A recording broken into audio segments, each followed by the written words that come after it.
Bienvenue dans cette nouvelle vidéo et surtout ce nouveau format. Chaque semaine et chaque mardi, je te proposerai cette vidéo qui sera le débriefing de tous les matchs qui se sont déroulés dans la semaine et je te donne parmi ces matchs mon top 3 des meilleurs matchs, mon top 3 des plus gros flops, 3 surprises et également ici une partie bonus. Dis-moi tout de suite en commentaire ce que tu penses quand tu auras fini de visionner la vidéo. Dis-moi si tu veux qu'elle soit plus longue, plus courte, plus détaillée. Bref, donne-moi ton avis. On commence tout de suite. Avant tout, on commence avec une note globale de la semaine et pour ma part, c'est une note vraiment mauvaise. 2 sur 5 pour cette semaine. Il y a eu énormément de surprises, des matchs décevants avec des grosses équipes. On va le voir tout de suite. Donc note 2 sur 5. Pour le premier top, on commence tout de suite par Lille. Comment ne pas parler de cette équipe française qui a réussi à battre la meilleure équipe du monde? Les Lillois, grâce à notamment un gardien exceptionnel, Monsieur Chevalier, a sauvé les cages de très nombreuses fois, ont réussi à s'imposer avec un penalty de Jonathan David.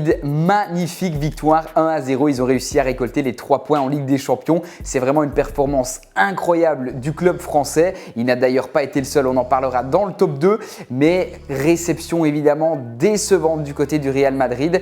Donc déplacement plutôt décevant du côté du Real Madrid. En tout cas, ça restera marqué dans l'histoire de la Ligue des Champions. Voir Lille s'imposer face au Real Madrid, c'est quelque chose d'exceptionnel. On passe tout de suite au top 2 avec une deuxième équipe française. C'est bien sûr Brest.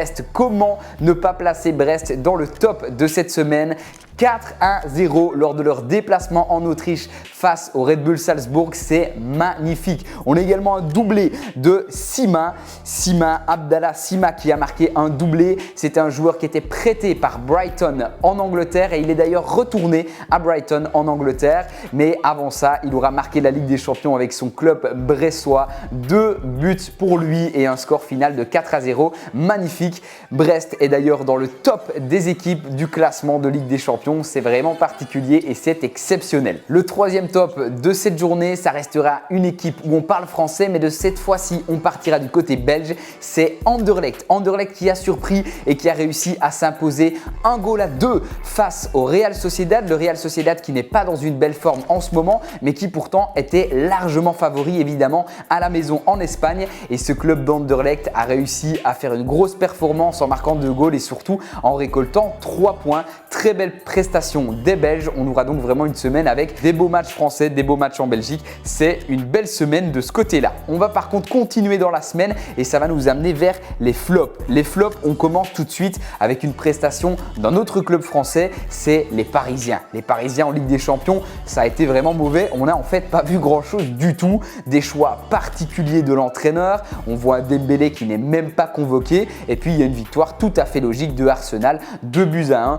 Logique victoire. Les Parisiens ne se sont même pas rattrapés cette semaine face à Nice. Ce dimanche, c'est un match nul 1-1, match décevant à nouveau de Paris qui aurait pu et qui aurait dû faire bien mieux puisqu'il laisse échapper la première place. C'est Monaco qui possède pour l'instant la place du leader en Ligue 1. Pour le deuxième flop, on va bien sûr parler du Bayern Munich qui lui aussi a été décevant en Ligue des Champions. Pourtant, on le sait, le Bayern Munich lors de ces dernières années a été particulièrement bon dans cette compétition et pourtant ici, face à Aston Villa, ça n'a pas marché. Malgré 17 tirs dont 7 cadrés, on n'aura pas eu d'étincelle, un Harry Kane qui n'a pas réussi à faire la différence et donc un déplacement raté pour le Bayern Munich qui ne s'est lui non plus pas rattrapé ce week-end avec un match nul face à Francfort 3-3, 3-3 lors de cette rencontre et pourtant il dominait 2-3 grâce à un goal de Olise, le jeune français, le jeune milieu de terrain qui a rejoint récemment le Bayern Munich depuis une petite saison maintenant,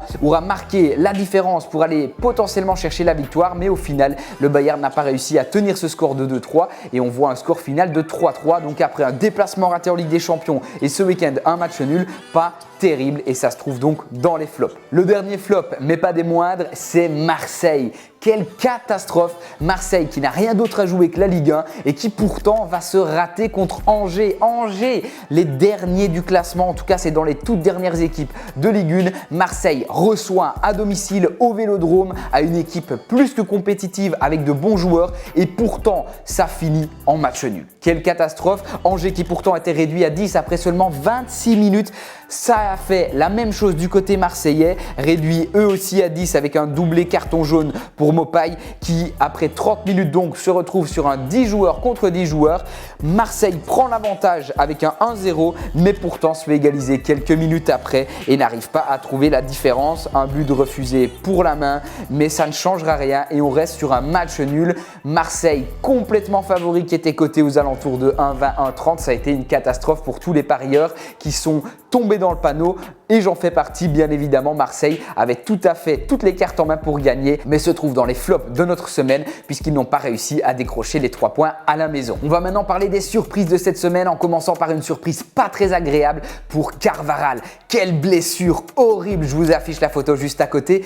Quelle blessure horrible de voir un genou se retourner dans l'autre sens avec 3 fractures ligamentaires des tendons. Bref, c'est l'horreur. On lui souhaite évidemment tout le meilleur. Du côté du Real Madrid, on commence à accumuler les blessures. Le banc des absents se remplit et ça risque d'être compliqué pour le reste de la saison. On va voir un petit peu comment il s'adapte avec les joueurs absents. En tout cas pour Carvajal, c'est minimum 7, 8, 9, 10 mois d'absence. Donc on lui souhaite un bon rétablissement. La deuxième surprise, c'est plutôt une équipe qui est surprenante, c'est Nottingham. Nottingham qui est une équipe vraiment pas très bonne, on va pas se le cacher, mais qui pourtant arrive à faire de gros résultats contre les grosses équipes. Quand ils jouent contre des petites équipes, c'est des défaites ou des matchs nuls, mais quand Nottingham se déplace à Liverpool, il remporte 3 points et ce week-end, quand Nottingham se déplace à Chelsea qui était dans une grosse dynamique de victoire, Nottingham arrive à imposer un match nul à Chelsea, équipe surprenante qui d'ailleurs est le cauchemar de tous les parieurs et de la communauté JB Pronostic. On s'est fait avoir plusieurs fois.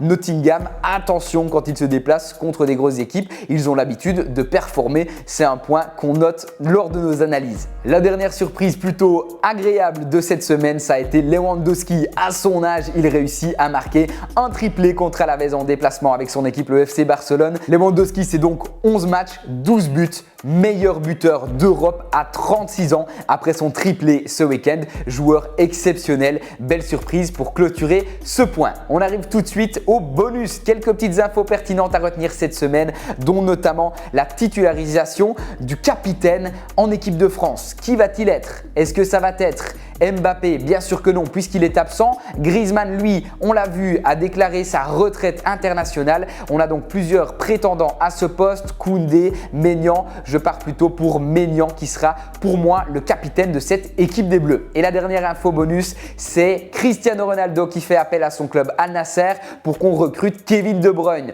L'un des meilleurs milieux de terrain du monde, tout simplement, va être peut-être appelé en Arabie Saoudite parce que Cristiano Ronaldo aimerait voir des bons joueurs recrutés dans son club. On arrive à la fin de cette vidéo. Dis-moi si tu as kiffé ce nouveau format, fais-le moi savoir dans les commentaires. Bien sûr, abonne-toi à cette chaîne YouTube et on se rejoint dimanche pour une nouvelle vidéo et mardi prochain pour la deuxième partie de ce nouveau format. Ciao!